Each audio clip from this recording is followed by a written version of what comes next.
Did you guys know that these Disney stars were arrested and some even spent time in prison? Starting with the one that shocked me the most, Phil Lewis, who played Mr. Mosby on The Sweet Life of Zack and Cody. He went to prison for manslaughter. So in 1991, way before The Sweet Life of Zack and Cody aired, Phil killed a 21-year-old girl while drinking and driving. But he was released early and only served 1 year because of the work he did in prison. Next, we got Debbie Ryan, who played Bailey Pickett on The Sweet Life on Deck. When Debbie was 22 years old, she was arrested and charged with a DUI after she crashed her car with another person and severely injured them. Okay, this one's crazy. Back in 2018, Adam Hicks, who starred in Zeke and Luther, was arrested after going around pointing guns at people and robbing them with the help of his girlfriend, Danny. He ended up getting only 5 years in prison, and now he's pursuing his music career and he's on TikTok. Now, this one definitely caught me off guard because Mitchell Musso played such an innocent kid on Hannah Montana,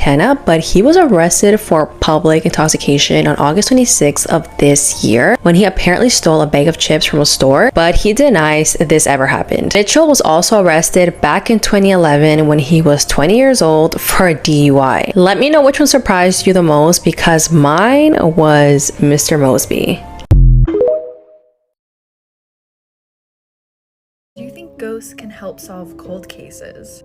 Well, throughout history, there's been reports of ghosts coming back to tell their loved ones who killed them, like the story of Fred Fisher. And if you're interested in these kind of stories, I just did a podcast episode on the most famous one. So in 1826, an Australian man by the name of Fred Fisher disappeared into thin air. But this never sat right with his best friend John, because Fred seemed to have left in the middle of the night and didn't take any of his stuff with him. Fred's neighbor claimed that he had gone back to England and had named him the power of attorney. And then his neighbor starts selling all of Fred's stuff. So John starts thinking that something is not right. So one night, months later, John is walking down the street, he's had a few drinks, and right when he's passing Fred's property, he sees a ghostly figure standing in his yard. It looks exactly like Fred, but he's completely pale with like this dead stare. And the figure just lifts one hand slowly and points past John to a creek that's behind him. So the next day, John goes down to the creek right around where this apparition was telling him to go, and sure enough, he finds Fred's body. Not only did this ghost lead John to Fred's body, but it also led to the arrest of the sketchy neighbor for his murder. This full story and more this week on the pod. In 1992, the body of Aglina Diaz de Leon was found right here in this church courtyard. My fiance and I host the podcast Murder in America, and we decided to visit this church on a sunny day last month so we could tell Aglina's story to all of you guys. In 1992, Aglina was found right here in the courtyard of the building, nude, and her throat had been slashed after she was strangled. For 10 years after the crime, nobody had a clue who killed Aglina, and it was a national mystery. That is, until one day in 2002, when police finally got a lead through DNA. Witnesses saw a man named Guadalupe Sandoval near the scene of the crime the night that it happened, and DNA linked him 10 years later to the murder. In the meantime, he had married and raised 2 kids. You never know who you're marrying, I guess. The Muffin Man is actually a serial killer. You know the Muffin Man nursery rhyme, right? But did you know it was based on a dark, true story? 1 second. Chocolate chip. Tastes like your mama booty. But yeah, the story is darker than you think. Because in the 1800s, there was a man named Frederick Thomas Linwood. And he would wait lurking in alleys, looking for his next victims. And they would always be kids. You see, he would kidnap them and unalive them, luring them in with muffins. I mean, what kid wouldn't want a tasty snack? When the townspeople got word of what was happening, they decided to come together and figure out a way to prevent this, to spread awareness amongst the kids and keep them safe, warning them about the Muffin Man, who was a danger on Drury Lane. You're walking past the alleyway and the Muffin Man gets you. Your fourth act sees this and tries to rescue you. Let me know who it is and let me know if you think you'd be doomed or not. Anyways, he's one of the first documented serial killers in the world. And everyone still teaches this song to their kids, even children TV shows. And yet nobody knows that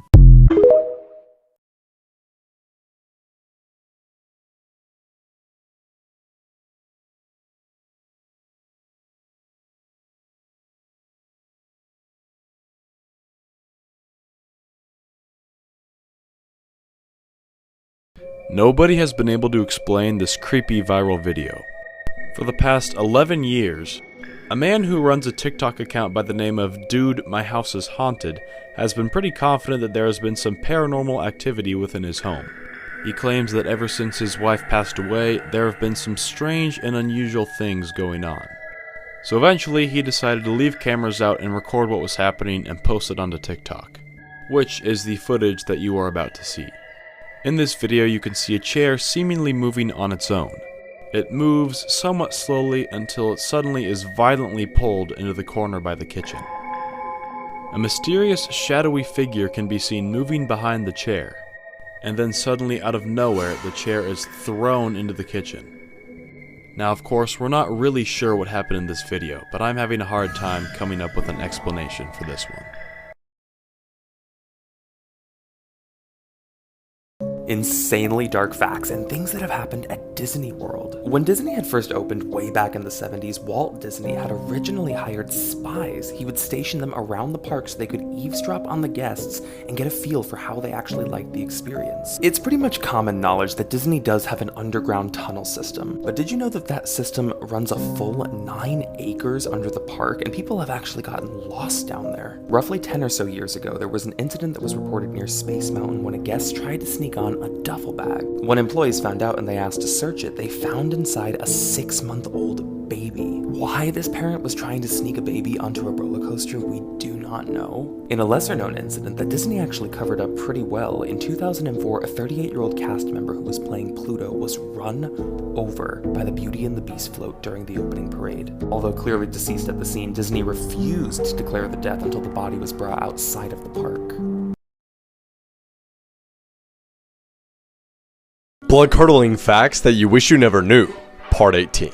A man from Queens once spent 5 months in jail completely unaware that his bail was just $2. Since spiders molt, when you see what you might think is a dead spider, it could just be that the spider left behind its exoskeleton and is now bigger than before. Dr. Seuss cheated on his wife while she had cancer, and then she proceeded to commit suicide. Almost everyone on Earth is walking around with a bunch of poop inside of them. Scientists accidentally killed the world's oldest living animal, which was a clam that lived to be 507 years old. Statistically speaking, at least one person who comments on this video will not be alive tomorrow. The real reason you shouldn't eat raw cookie dough isn't because of getting sick from eating raw eggs. It's because you shouldn't eat raw flour, which contains fecal matter from all the birds flying over the field and pooping on the wheat. I bet you didn't know that these 3 myths aren't true. So the first one is that if you swallow chewing gum, your stomach will take 7 years to digest it. And that's just not true. And that's totally cap, because if you swallow some gum, it'll only take about 2 to 4 days to pass through your entire system. The second myth is that cracking your knuckles will give you arthritis. Scientists have not yet discovered a correlation between cracking your knuckles and arthritis. However, over time it can lessen your grip strength. And at number 3, we have the myth that sugar makes kids hyper. I totally thought this one was true, but scientists say that it's completely false. While it has been proven that sugar can change your mood and make you feel more active, there's no real connection between kids being hyper and the consumption of sugar.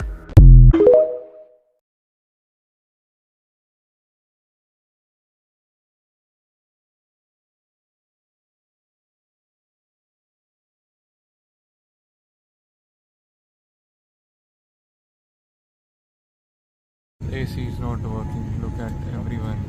So many people, they are using these magazines. AC is not working at all. And as usual, your TV screens are also not working. Neither this button for calling the cabin crew. Nothing is working. Nothing. Not even the light is working. See, is this what you are providing? And as usual, that is why Air India is considered as one of the worst airlines in the world. These are facts that make death even scarier. Up first, since the first ever human being, about 108 billion people have died. If you just stop and think about that for a second, it's actually impossible to wrap your head around. Every single human being you've ever read about has lived on this planet and died. Next up, we've all heard the phrase, he died of old age. But that is a complete myth. You don't actually die from old age, but instead all the sicknesses and diseases that come with getting old. Getting old is actually awful, and it's probably one of the worst things about being a human. Finally, by the time you finish this video, 150 to 200 people will have died.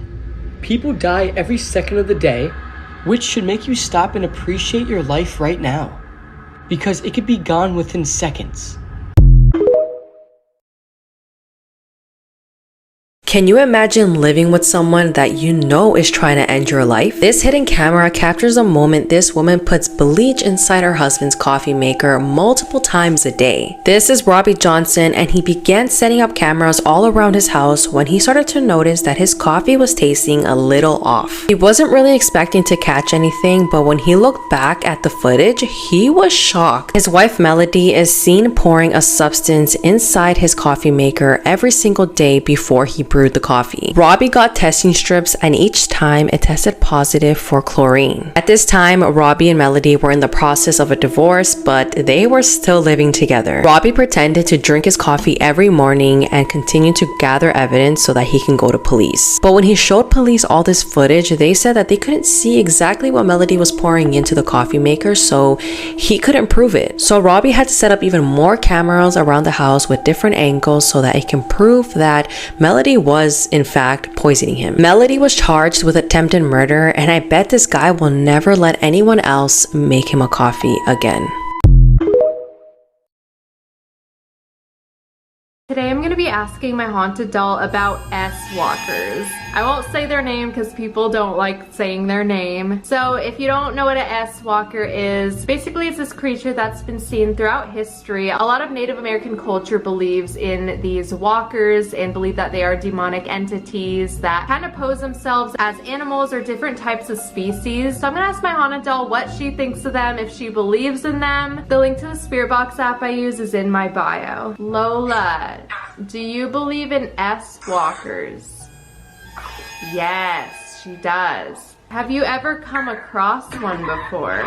Yes. That was a really quick yeah. Have you ever been attacked by an S-walker?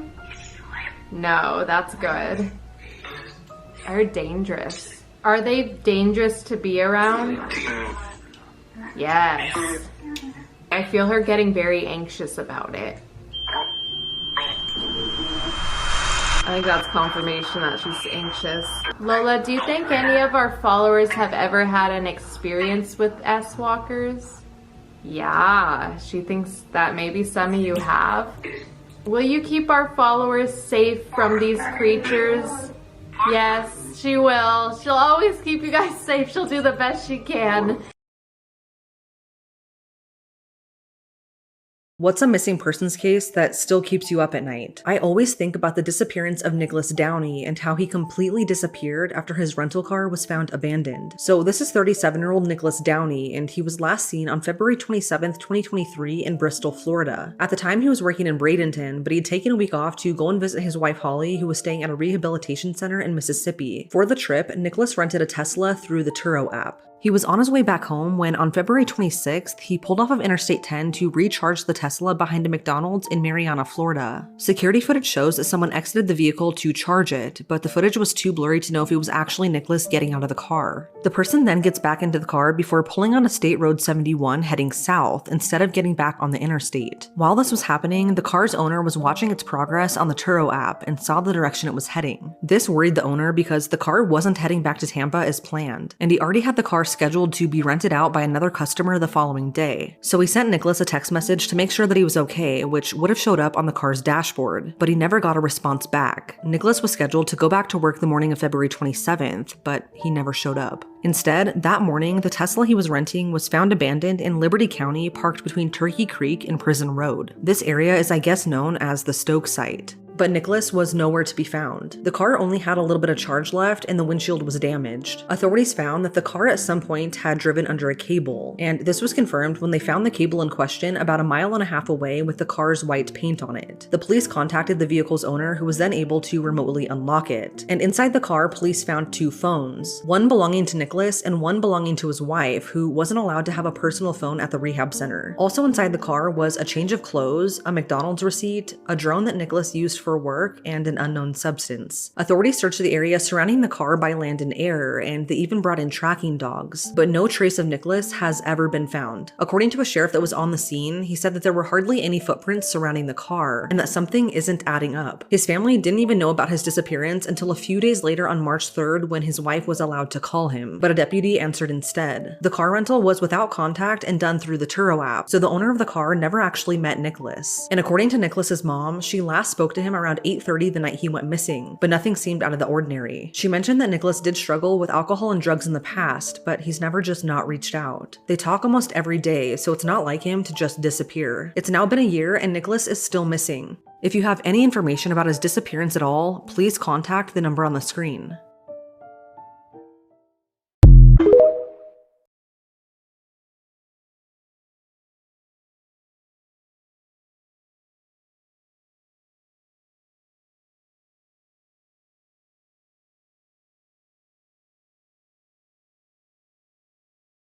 This might be the scariest thing that ever happened to America. We all know that America had a lot of scary things happen to it. But this has to be the scariest thing ever. On August 29th, 1968, every single TV in America shut down.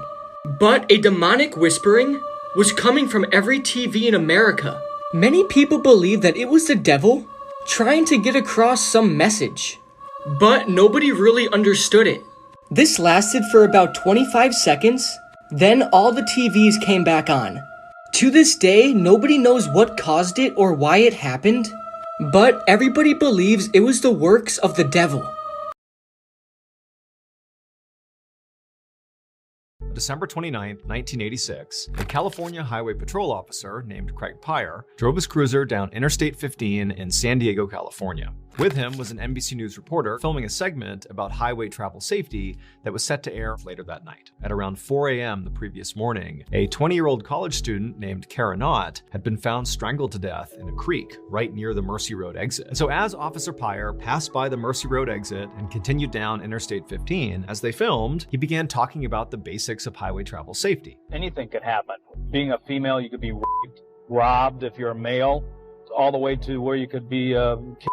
As this particular segment was filmed, Officer Pyre was looking ahead and he noticed there was a car pulled over on the shoulder of the highway with its hazards on. So he turned to the news crew and basically said, look, here's a chance for us to actually show what to do in case your car breaks down on the highway. Officer Pyre walked over to the passenger side door of this car and asked him to explain what happened to your car. The driver said he had run out of gas and then gotten stranded on the side of the road. And then he had left his car and walked to a gas station to get a gas can. Came all the way back, he put the gas into his car, but his car still wouldn't start. This driver is doing basically exactly what he shouldn't be doing, according to the safety tips Officer Pyre had given. And so on camera, he basically says to this guy, do you understand how dangerous it is to have left your car like that and walked alone on this highway? And the driver just kind of looked at him and shrugged like, yeah, I guess so. After that, Officer Pyre and the news crew wrapped up filming. They told him what time to expect his segment to air on NBC that night. And when Officer Pyre's actual segment aired on TV, there were a few people, when they watched this clip, that noticed something very specific. And within an hour of this clip airing on TV, those few people were calling the police in droves to tell them, we know what happened to Kara Knott. It would turn out all the clues the police needed to solve the Kara Knott murder case were right there in that 1.5-minute long video. Because what happened to Kara had almost happened to over 24 other women in San Diego. The other 24 women who encountered the same person, the killer. They were terrorized and tortured and held hostage for a couple of hours, but eventually were let go. But Kara wasn't. During her encounter, at some point,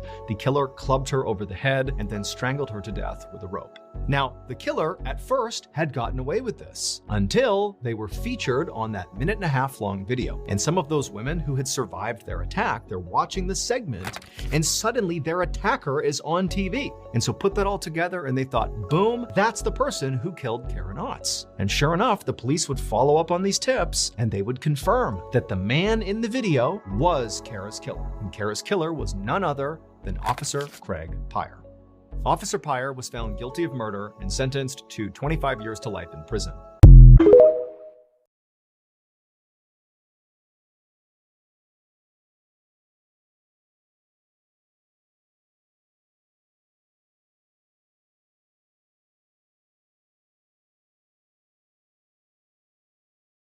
did Buzz Aldrin see in Antarctica? Let's rewind. So in 2016, a satellite got an image of what experts believed to be a huge pyramid in Antarctica.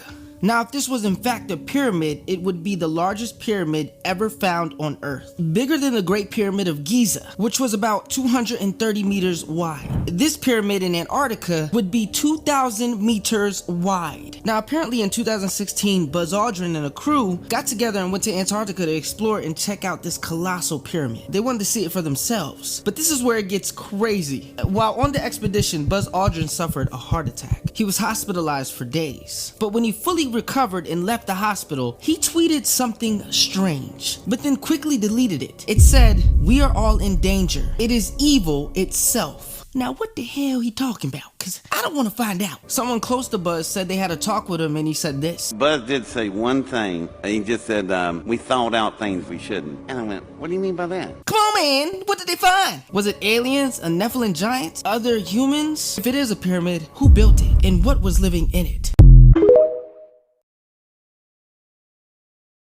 Yo, what's up? These are Kids That Killed, Part 5. Today on our list, Erin Campbell. On July 2nd, 2018, 6-year-old Alicia McPhail was nowhere to be found throughout her house. Her parents searched her room, the living room, and every other part of the house, but she could not be found. But the crazy thing was her bicycle was still parked out on the curb, so she couldn't have gone far. I mean, she was only 6 years old and didn't have a habit of running away, so her parents began to worry. But it turns out that this 16-year-old psychopath Erin Campbell had actually contacted Alicia's dad the night before trying to buy some drugs, and when he went to pick him up and Alicia's dad wouldn't answer, he snuck inside the home, grabbed Alicia while she was sleeping, and kidnapped her. Alicia then woke up while she was being carried around by her kidnapper, and he told her that she had nothing to worry about and that he was a friend of her father's and he was going to get her home safely. But that was far from the truth. It'd be shortly after the young girl woke up that the 16-year-old would move on to brutally beat, rape, and kill this young 3-foot-tall 6-year-old girl.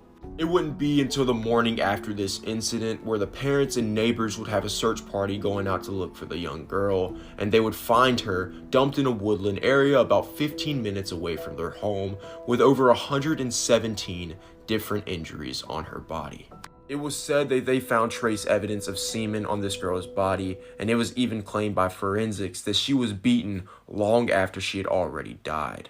It was later found out by the police during an investigation that Erin Campbell was the one who committed these horrific acts on this young girl, and at the age of 20, when he was in prison already, he actually got beat and his front tooth went through the top of his lip. Sorry, Erin, but you got what was coming to you.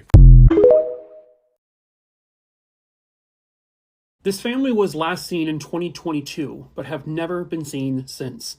Hello, true crimers. This is the case of the Bernstein family. Viewer discretion is advised. Pictured here in the middle is 33-year-old mother Abigail Bernstein. Pictured here with her 2 sons, 11-year-old Kowakai Bernstein and 8-year-old Kush Bernstein. So this case originates on the island of Oahu, specifically in Honolulu. Abigail had allegedly met a man online and they planned to take a year-long trip, a boat trip. In October of 2022, Abigail and her 2 children were last seen here at the Alawai Boat Harbor in Honolulu, Hawaii. The identity of the man that she met and was going on this trip with, I don't think has been made public. I can't, even the FBI, website doesn't have any information on him. But what the FBI has stated is that the boat returned in 2023. I'm assuming that means with the man, but again, I'm not 100% sure. What is sure, however, is that Abigail and her 2 sons were not on that boat.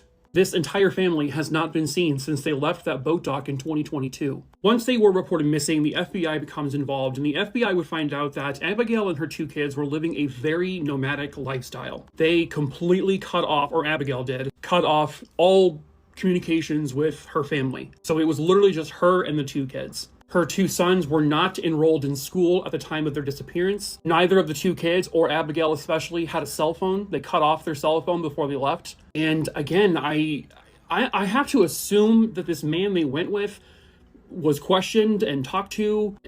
I don't know what, if they did, I don't know what he said. It's very strange because the FBI is saying that they don't have any evidence of foul play. However, they cannot rule foul play out. They just don't have proof of it. And most importantly, they don't have this entire family. Where did they go? Some believe that they, could have just started a new life somewhere on another island. Abigail had connections not only to Oahu, but also on the Big Island. She also had connections to people in Naples, Florida, Petoskey, Michigan, and Lancaster, Pennsylvania. I can only assume that they have investigated those angles as well. The hope is that they are just living off the grid somewhere. And if it was just Abigail, they would probably not be pushing this as hard because, she's a 33-plus-year-old adult. But there are 2 children involved here, and there is concern for their well-being, not necessarily because of Abigail, just because nobody knows where they are or what they're doing, but somebody out there has to have seen them. And as badly as Abigail may not want to be found, people just need to know where these kids are at.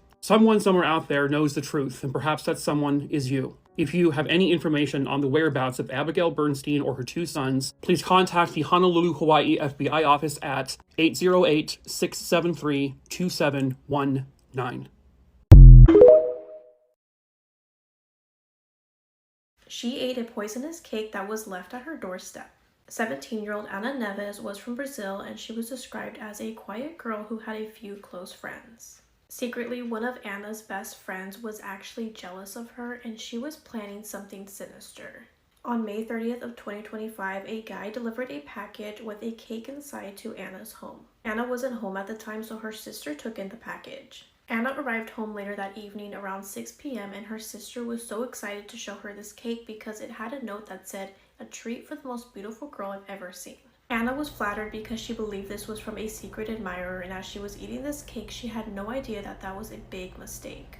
Less than an hour after eating that cake, she started to vomit violently and have severe diarrhea. The following day, her symptoms got worse and her father rushed her to the hospital.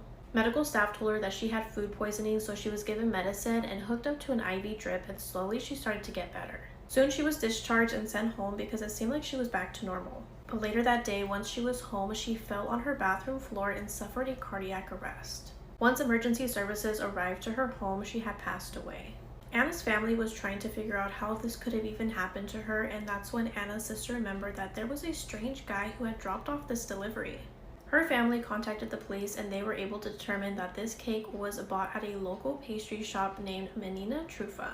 The owner of the shop spoke with police, and she stated that an order was made for this cake and that an unknown delivery guy from an app had picked it up and delivered it. Police tracked down the guy who delivered this cake, and he was able to get the address of the person who ordered this cake, and it ended up being Anna's best friend.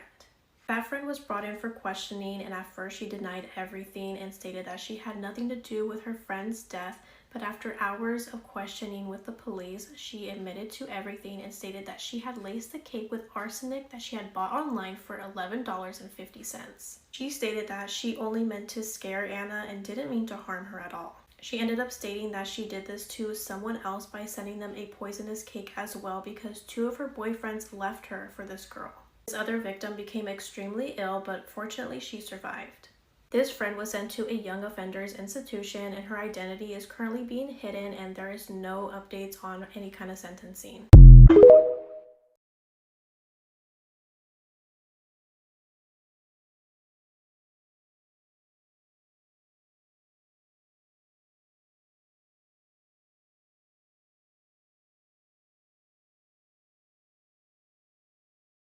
This is a true horrifying story of Hamdan School in Uganda. This school is an Islamic boarding school for girls. It was donated by one of the royal family members of Dubai 22 years ago. This story was submitted by Afra. An Arabic girl back in 2009 was a student at this high school. She knew that the school was haunted and that there was a graveyard right behind the school. And she heard rumors of many incidents where girls were possessed by jinns. But everything else about the school seems fine, because it's one of the most successful Islamic boarding schools in that region. But that does not deny the fact that jinns may live inside the school. Afra experienced something, and being in her 30s today, this one incident will always haunt her. Afra had a mutual friend that was a student in that same school. She was regularly possessed by one jinn. Out of all the religious students, she was one of the very few that didn't really care about the Islamic education. She always used to party, drink, hangs out with guys, and the jinn that used to possess her was surprisingly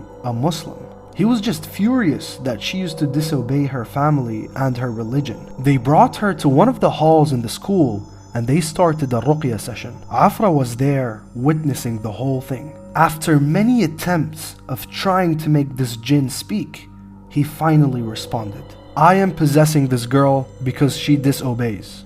I will not leave until she changes. They were all shocked and they proceed with the recitation. The moment they stop, just for a few seconds, the possessed girl stares at Afra.